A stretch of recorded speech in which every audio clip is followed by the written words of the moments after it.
इस आंदोलन से बिहार के बच्चों में और सीएमओ के कार्यालय से संचालित करने वाले वैसे पदाधिकारी को सावधान रहना पड़ेगा, जो कि कल के डेट में मैं पर्चा को लीक नहीं करूं, मैं मोटे मोटे दामों में पर्चा को मैं नहीं बेच सका। तो डोमिसाइल नीति भी लागू करना हमारे जन स्वराज के सुप्रीमो प्रशांत किशोर का डिमांड है।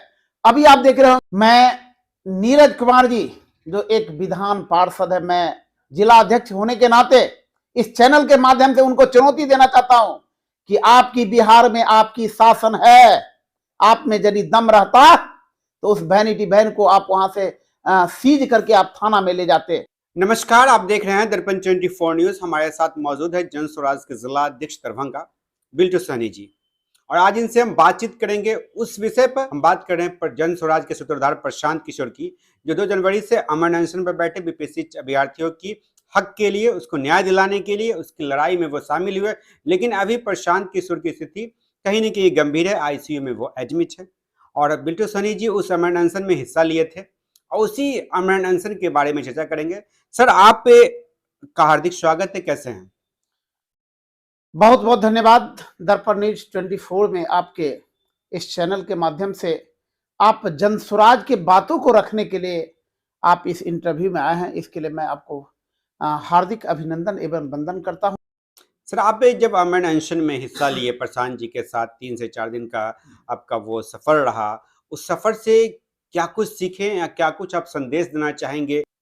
बंधुवर, मैं आपको यह आज स्वस्थ कर देना चाहता हूं, मैं आपको जानकारी देना चाहता हूं कि बिहार की राजनीति में पहली बार एक ऐसे शख्स बिहार में एक नए ऑप्शन के साथ बिहार में पदार्पण किए हैं, जिस शख्स की जरूरत आज से 20 वर्ष पहले होनी चाहिए। लेकिन खैर, समय का दिन है कि जब कहावत है कि जो समय से जो होना होता है वह समय पर ही होता है, और वैसे शख्स प्रशांत किशोर का बिहार में आगमन हो गया है।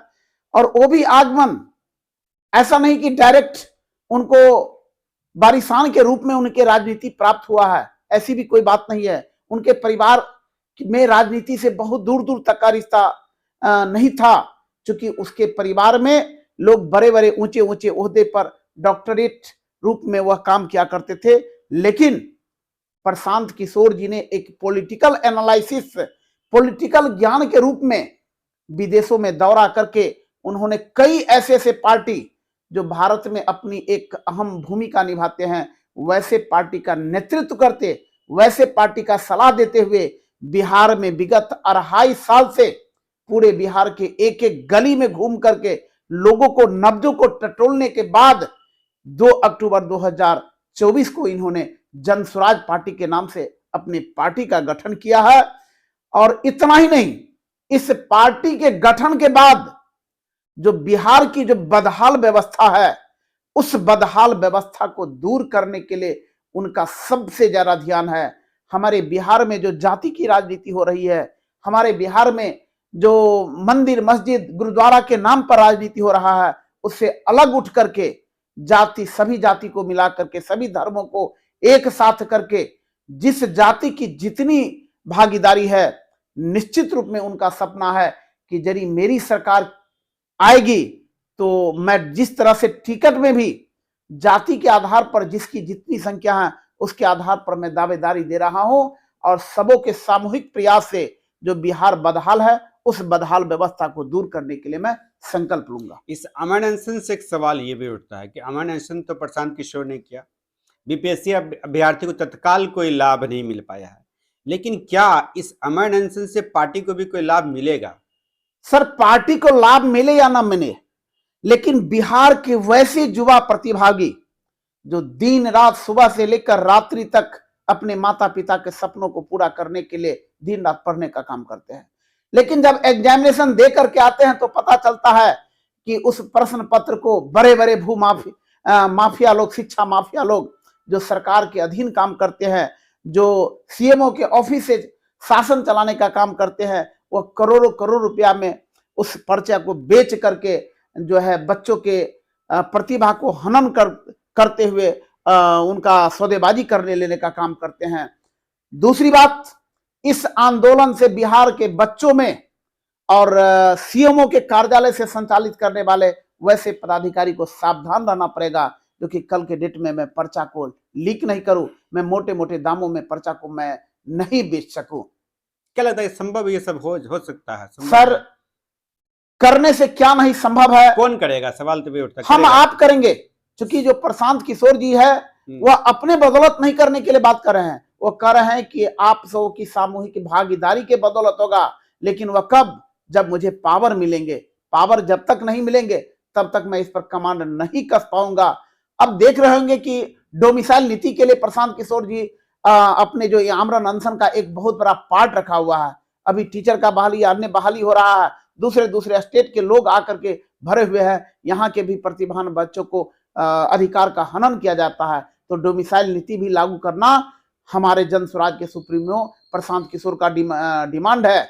अभी आप देख रहे होंगे जो नीतीश सरकार ने 7 निश्चय योजना के तहत जो वादा किए हुए थे आपके सामने में है। जो 7 निश्चय योजना कहां तक सफल हुआ है? एक बेरोजगार युवक अपने दाने दाने के लिए मोहताज बने हुए है, उसके पास पैसा नहीं है जो फॉर्म भरने के बाद वह अपने उच्च परीक्षा को दे सके। वह हर हालत में उनका जो 7 निश्चय योजना के अंतर्गत अभियान था, जो बेरोजगार युवकों को मैं भत्ता दूंगा, यह भी हमारे जन स्वराज का जो आमरण अनशन का एक प्रमुख मुद्दा है। इसे बताइए मुझे, ये सब तो तब संभव होगा जब आपकी सरकार आएगी बिहार में, इसलिए प्रयास किया जा रहा है। और ये तो संभव होगा 25 के बिहार विधानसभा चुनाव। जी जी, एकदम निश्चित। तो क्या निश्चित बिहार विधानसभा चुनाव की तैयारी में आप लोग लग गए हैं? दूसरा सवाल ये होगा, कितने सीटों पर आप लोग लड़ेंगे और कितना आ सकता है सीट, इस पे कितना भरोसा? सर, मैं आपको जानकारी कर दूं, क्योंकि आप एक ऐसे चौथे स्तंभ के रूप में आपकी गिनती हो रही है जो वास्तव में मार्गदर्शन देने का काम करता है। पहली बिहार की पार्टी है जिन्होंने 243 पर, मात्र 2 महीना पहले की पार्टी है और 243 पर काम कर रही है। पहली पार्टी है जो आज से 15 दिन पहले विधानसभा वाइज आवेदन शुरू हुआ है और लोग जुड़ने के लिए तत्पर है। सैकड़ों की संख्या में एक एक जिला से आवेदन हो रहा है। और वह कब संभव है? उन्हें लग रहा है कि मैं जिस विधानसभा क्षेत्र से मैं चुनाव लड़ूंगा मेरी जीत होगी। वह कैसे? क्योंकि वो जान रहा है कि जन स्वराज वार्ड लेवल पर काम किया है, और वार्ड लेवल पर यदि सशक्त कार्यकर्ता होगा तो निश्चित रूप में 243 विधानसभा सीट पर हमारी उम्मीदवारी होगी और 200 सीट प्राप्त करके रहेंगे जन स्वराज या जन स्वराज का पहला सपना। अच्छा, ये 243 सीट आप लोग प्राप्त करेंगे, इतना भरोसा है आपको? जी जी। ये बता दीजिए कि अब आपके जो वोटर्स होंगे या जहां तक आप लोग पहुंच पाए हैं वार्ड तक, तो इसमें कौन कौन समुदाय के लोगों को आपने जोड़ा है, और क्या ये जातीय आधार पर भी कोई काम वगैरह आपका हो रहा है? यही तो जन स्वराज का एक बहुत बड़ा मोटो है, थीम है, उद्देश्य है कि अगर बिहार में जिस जाति की जितनी संख्या है, मैं कार्यकर्ता भी उसी के आधार पर बनाया हूं। अगर किसी प्रखंड में बनाना है 251 की, तो 251 का जो कमिटी बना है उसमें भी जिस जाति की जितनी संख्या है उस आधार पर हम लोगों ने उस कमिटी को मैं फॉर्मेट किया हो। यही जन स्वराज का एक बहुत बड़ा उद्देश्य है। अच्छा, लोग चुनावी साल है, ये सरगर्मियां तेज हो गई है। मुख्यमंत्री नीतीश कुमार प्रगति यात्रा पे परसों 11 तारीख को दरभंगा आ रहे हैं और दरभंगा को दुल्हन की तरह सजाने में अधिकारी जुट गए हैं। दरभंगा के वासी लोग समझ रहे हैं कि काश इसी तरह से यदि मुख्यमंत्री आते तो वास्तव में दरभंगा चकाचक हो जाएंगे। लेकिन वह कब, कितने तारीख तक? 11 तारीख तक। 12 तारीख के बाद फिर वही ढाक के 3 पात। प्रशासन में रहने वाले लोग पैसे लेकर के अतिक्रमण करने का काम करेंगे, जहां तहां मेला फैलाने का काम करेंगे, जो कुछ भी। जो तो चुनावी शुभारंभ कार्यक्रम हो रहा है, इतना दिन से सोए रहते हैं, लेकिन समझ रहे हैं कि 8-9 महीना के बाद चुनाव है तो कुछ न कुछ लॉलीपॉप डालने का काम करेंगे, तो निश्चित रूप में लोग पुनः उस जाल में फंसेंगे। लेकिन अब नीतीश की बाजी नहीं चलेगी। इनका समय समाप्त हो चुका है, इनका माइंड भी डिस्टर्ब हो चुका है, इनका मस्तिष्क भी डिस्टर्ब हो चुका है। कब क्या बोलेंगे उसकी कोई गारंटी नहीं है। अपने नीरज कुमार बबलू हैं, एमएलसी हैं जेडीयू से, और आपके प्रशांत किशोर के जो अमर आंसर पर परसों उनकी प्रतिक्रिया आई है, वो बता रहे थे कि जिस वैनिटी वैन की चर्चा हो रही थी वो वैनिटी वैन बीजेपी के सांसद की है, पप्पू सिंह उनका नाम है, और उसके बाद ये उस वैनिटी वैन को आप खरीदे। इतनी महंगी वैनिटी वैन में प्रशांत किशोर फ्रेश होने जाते हैं, तो बोल रहे हैं ये लोग तो एक्टर प्रोड्यूसर वाला काम कर रहे हैं, जनता के हित में कैसे काम होगा। अब वो ये भी बोल रहे हैं कि पूरा चिट्ठा खुल गया है, गलत हाथ में चढ़ गए हैं प्रशांत किशोर जी, अब इनका खैर नहीं है। मैं नीरज कुमार जी जो एक विधान पार्षद है, मैं जिला अध्यक्ष होने के नाते इस चैनल के माध्यम से उनको चुनौती देना चाहता हूं कि आपकी बिहार में आपकी शासन है, आप में यदि दम रहता तो उस वैनिटी वैन को आप वहां से सीज करके आप थाना में ले जाते। यदि आपके पास ताकत रहता तो मीडिया छुपा हुआ नहीं है, आपके इंटरव्यू में सैकड़ों की संख्या में नहीं पहुंचते हैं, लेकिन प्रशांत किशोर जी के इंटरव्यू में प्रेस कॉन्फ्रेंस में 200 की संख्या में मीडिया वाले पहुंचते हैं। बिहार के इतिहास में पहली बार हुआ है जो कोई नेता जनमानस के हितों के लिए लड़ने का काम किए होंगे और उन्होंने बेल को रिजेक्ट करने के लिए उच्च स्तर के पदाधिकारी जज से आग्रह किए होंगे। लोगों को तो डर बना हुआ रहता है कि किसी तरह से मुझे बेल मिल जाए और मैं पुनः अपने घर के मोटे मोटे रजाइयों में अपना आराम फरमावे। वैसे नीरज प्रसाद जी को मैं चुनौती देना चाहता हूं कि आप एक रात खुले आसमान के नीचे इस चिलचिलाती कड़कती ठंड में तो आप आकर के देखें, तब आपको आभास होगा कि हम सिर्फ पेपरबाजी करने के बाद हम अनाप शनाप बोलेंगे। अब जनता समझ गई है, जनता आपकी बातों को नहीं सुनने वाली। जिस दिन पुलिस प्रशांत किशोर जी को 4 बजे सुबह में उठाई, उस दिन आप कहाँ थे? मैं एकदम पटना में था। क्या हुआ था उस दिन, थोड़ा बताइए। उस दिन तो था जो कि जब समझ गए, जो कि 3:30 बजे तक, 3:30 बजे में पुलिस आई, वह ऐसा समय था जिस समय में लोग अगर रात भर जगे भी हुए रहते हैं तो उद्देश्य रहता है कि 2-3 घंटा मैं सो जाओ। यदि वह 11 बजे रात तक आते या 4 बजे के बाद आते तो मैं इस नीतीश सरकार को मैं चैलेंज करके साथ कह देना चाहता कि उस समय में आपके पास कुव्वत नहीं रहती जो कि उसको आप पकड़ कर ले जाते। लेकिन ऐसे समय में आपने पूरे दस्ता के साथ कम से कम 20 थाना की गाड़ी को ला करके आपने जबरदस्ती किसी तरह से उठा कर लिए। इतना ही नहीं, आपका यदि सरकार रहता तो आप कई हॉस्पिटल का दौरा किए उनको लेकर के, लेकिन उस हॉस्पिटल के लोग भी नीतीश प्रशांत किशोर के फैन थे। आपकी बस चलता तो आप उनको फिटनेस ले लेते, लेकिन आपको किसी भी हॉस्पिटल ने आपको फिटनेस नहीं दिया। आपने 6 घंटा उसको इधर उधर टहलाने का काम किए, क्योंकि आपको डर था कि यह जो जन समुदाय आमरण अनशन के जो समर्पित छात्र है एकाएक हुजूम चला जाएगा और बिहार में कंट्रोल की बस नहीं रहता। इसी क्रम में मैं 6 घंटा उसको दौड़ाने का काम किया। उसका परिणाम आप जब कोर्ट में पहुंचे तो प्रशासन को उतना हिम्मत कीमत ताकत नहीं हो पाया जो उसको जो है डायरेक्ट कोर्ट में से उठा करके हम गाड़ी में बैठाते, क्योंकि उनका हुजूम जो देखा गया तो पूरे पटना थर्रा गया था। 2 केस हो गया है, एक तो अमर अनशन वाला जिस जो बेलेबल सेक्शन में है, दूसरा जो कोर्ट परिसर में आपके नेता ने प्रेस कॉन्फ्रेंस किया, ये भी केस दर्ज हो गया है। सर बहुत बढ़िया। मैं बिहार सरकार को चुनौती देना चाहता हूं कि आपके जो आला कमान है, आपके जो प्रशासनिक है, उन्होंने उसको बोनेट पर बैठा करके डीएसपी की गाड़ी पर बैठा करके उन्होंने प्रेस कॉन्फ्रेंस करवाने का काम किए। तो ये तो बिहार के लिए एक चुनौती है। जो ऐसे ऐसे गांधी जैसे नेता प्रशांत किशोर जी यदि पदार्पण किए हैं, बिहार में यदि उपजे हैं, तो निश्चित रूप में सारे जनता को और सारे प्रशासन को इनको स्वागत करते हुए बिहार की कमान प्रशांत किशोर के साथ सौंप देना चाहिए। आपके नेता धमकी देते हैं सिटी एसपी को, हीरोइज्म उतार देंगे, हीरोइज्म चढ़ा हुआ कुछ एसपी को।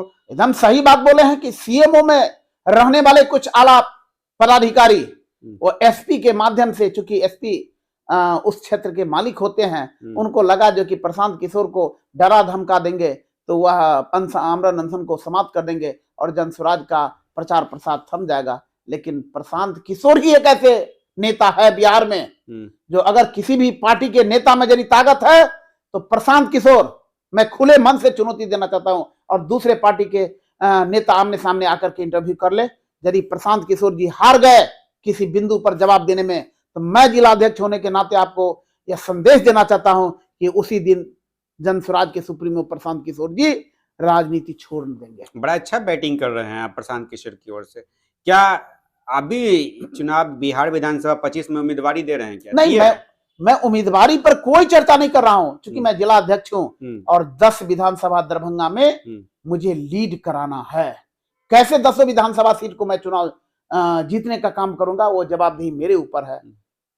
तो निश्चित रूप में इसको बैटिंग कहा जाए या 10 विधानसभा को एक नेतृत्वकर्ता के रूप में मैं आगे बढ़ चढ़ करके काम करूंगा। नहीं, जैसा बैटिंग आप कर रहे हैं, यहाँ जो जिला अध्यक्ष बनते हैं उनका नाम सूची में आ जाता है, एमएलए के प्रत्याशी की सूची में आ जाता है। पहला दरभंगा में मैं जिला अध्यक्ष हूं, मैं बिहार में पहला जिला अध्यक्ष हूं जो मैंने कहा हूं कि मैं अपने मन से चुनाव नहीं लड़ूंगा। लेकिन अगर सुप्रीमो को, प्रशांत किशोर को लगा जो कि नहीं, जिला अध्यक्ष भी अति पिछड़ा से मलाह मछली बेचने वाला का बेटा यदि दरभंगा के किसी विधानसभा सीट से यदि चुनाव लड़ना चाहते हैं तो वो उम्मीदवारी देना चाहेंगे तो मैं उन्हें बिना शर्त, बिना किसी रुकावट का मैं उसको एक्सेप्ट करूंगा।